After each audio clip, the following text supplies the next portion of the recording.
لو أنزلنا هذا القرآن على جبل لرأيته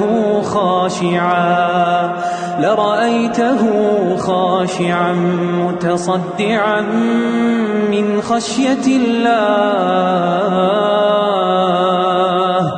وتلك الأمثال نضربها للناس لعلهم يتفكرون. بسم الله الرحمن الرحيم. الحمد لله والصلاة والسلام على رسول الله. أما بعد. Indian ഇസ്ലാഹി centre Kuwait QLS wing ഈ റമദാനിൽ സംഘടിപ്പിക്കുന്ന ഓൺലൈൻ ക്വിസ് മത്സരമാണ് റയ്യാൻ. അപ്പോൾ ഇന്ന് ഈ സന്ദർഭത്തിൽ നിങ്ങളോട് ഞാൻ സംസാരിക്കുന്നത്, നമ്മൾ എന്തൊരു ദുരന്തത്തിൽ അകപ്പെട്ടുവോ, എന്തൊരു പരീക്ഷണത്തിൽ അകപ്പെട്ടുവോ, എന്തൊരു പ്രയാസത്തിൽ അകപ്പെട്ടുവോ, അതിൽ നിന്ന് രക്ഷ നേടാൻ, അതിൽ നിന്ന് മോചനം ലഭിക്കുവാൻ നമുക്ക് അനിവാര്യമായും ഒരു സംഗതി ഉണ്ടാവണം. അത് ലാ ഇലാഹ ഇല്ലല്ലയാണ്, തൗഹീദാണ്. ആരാധനക്കർഹനായി അല്ലാഹുവല്ലാതെ മറ്റാരും തന്നെ ഇല്ല എന്നുള്ള അടിസ്ഥാനപരമായിട്ടുള്ള ഇസ്ലാമിൻ്റെ സിദ്ധാന്തമാണ്. ഞാനൊരു 3 പ്രാർത്ഥനകൾ ഈ സന്ദർഭത്തിൽ നിങ്ങളെ ഓർമ്മപ്പെടുത്താൻ ആഗ്രഹിക്കുകയാണ്.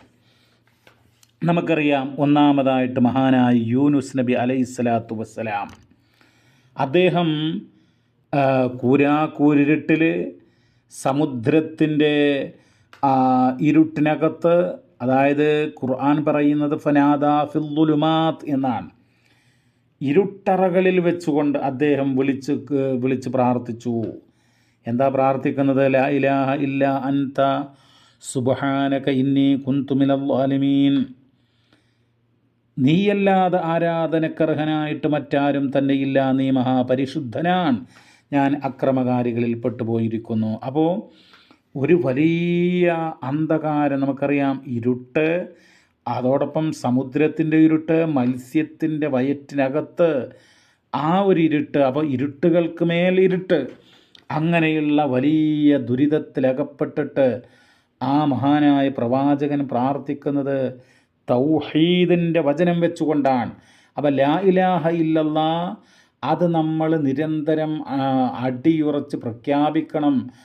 അപ്പോഴാണ് നമ്മളുടെ പ്രയാസത്തിൽ നിന്ന് കരകയറുക എന്ന് ഈ സംഭവം പഠിപ്പിക്കുന്നു. നമുക്കറിയാം, മഹാനായ പ്രവാചകൻ ഈ പ്രാർത്ഥനയെ തുടർന്ന് അല്ലാഹു തആല രക്ഷിച്ച സംഭവങ്ങളൊക്കെ സൂറത്ത് സ്വാഫാത്തിൽ പറയുന്നുണ്ട്. അദ്ദേഹത്തെ രോഗിയായിരിക്കെ ഒരു സമുദ്രത്തിൽ നിന്ന് പുറത്തേക്ക് തള്ളുകയാണ്.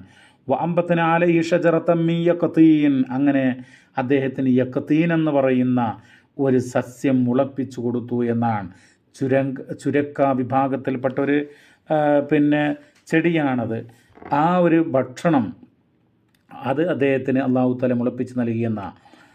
അദ്ദേഹത്തെ നിയോഗിക്കുന്നത് വഅർസൽനാഹു ഇലാ മിഅത്തി അൽഫിൻ ഔ യസീദൂൻ, 1,00,000 അല്ലെങ്കിൽ അതിലധികം ഉള്ള ജനവിഭാഗങ്ങളിലേക്കാണ് അദ്ദേഹത്തെ അല്ലാഹു തആല നിയോഗിക്കുന്നത്. അപ്പോൾ ഈ സംഭവത്തിലുള്ള പാഠം എന്ന് പറയുന്നത് ലാ ഇലാഹ ഇല്ലല്ലാ, അതാണ് അപകടങ്ങളിൽ നിന്ന്, ദുരന്തങ്ങളിൽ നിന്ന് രക്ഷ പ്രാപിക്കാനുള്ള ഏക മരുന്ന് എന്ന് നമ്മൾ മനസ്സിലാക്കുക. ദുരന്തത്തിന് വിധേയമാക്കപ്പെട്ട പരീക്ഷണങ്ങൾക്ക്, കഠിനമായ വേദനകളും പരീക്ഷണങ്ങളുമൊക്കെ അനുഭവിക്കുന്ന ആളുകൾ പ്രാർത്ഥിക്കേണ്ട പ്രാർത്ഥന എന്താ? നബി സല്ലല്ലാഹു അലൈഹി വസല്ലമ പറഞ്ഞു, അല്ലാഹുമ്മ റഹ്മതക അർജൂ ഫലാ തകിൽനി ഇലാ നഫ്സി തുർഫത ഐൻ വഅസ്ലിഹ് ലി ശഅനി കുല്ല ലാ ഇലാഹ ഇല്ലാ അൻത. അല്ലാഹുവേ, നിൻ്റെ റഹ്മത്ത് ഞാൻ പ്രതീക്ഷിക്കുന്നു. എന്നിലേക്ക് എൻ്റെ കാര്യം ഒരു കണ്ണ് ഇമ വെട്ടുന്ന നേരത്തേക്ക് പോലും എന്നെ നീ ഏൽപ്പിക്കല്ലേ. എൻ്റെ എല്ലാ കാര്യവും നീ നന്നാക്കി തരയണമേ. ലാ ഇലാഹ ഇല്ലാ അൻത എന്നുള്ള തൗഹീദിൻ്റെ വചനം, ആ കലിമത്ത് പറഞ്ഞുകൊണ്ട് അവസാനിപ്പിക്കുന്നത്, നീയല്ലാതെ ആരാധനക്ക് അർഹനായി മറ്റാരുമില്ല. ഒരു മലക്കോ ഒരു നബിയോ ഒരു ജിന്നോ മരമോ പുണ്യപുരുഷൻ ഒന്നും തന്നെയില്ല. അപ്പോൾ ലാ ഇലാഹ ഇല്ലല്ലാ ആ പ്രാർത്ഥനയിൽ നമ്മൾ കണ്ടു. അത് സുനൻ അബീ ദാവൂദിൻ്റെ 5090 വചനമാണ്. അതുപോലെ തന്നെ ദുരന്തത്തിൻ്റെ വേളയിൽ സഹീൽ ബുഖാരിയിൽ കാണാം ബാബു ദുആഇ ഇൻദൽ കർബ്, ദുരന്തത്തിൻ്റെ വലിയ ആപത്തിൻ്റെ വേളയിൽ പ്രാർത്ഥിക്കേണ്ടത് എന്താ?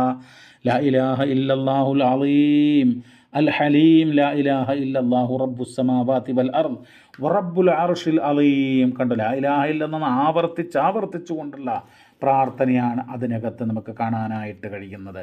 അപ്പോൾ ആ കലിമത്ത് വളരെ പ്രധാനമാണ്. നമ്മുടെ ജീവിതത്തിൽ എന്തൊരു ദുരിതത്തിൽ, പ്രയാസത്തിൽ, പരീക്ഷണത്തിൽ, അപകടത്തിൽ നമ്മൾ പെടുന്നുവോ, ലാ ഇലാഹ ഇല്ലല്ലാഹ് കൊണ്ട് പ്രാർത്ഥിക്കുക, ലാ ഇലാഹ ഇല്ലല്ലാഹ് മനസ്സിലുറപ്പിച്ച് പ്രഖ്യാപിക്കുക.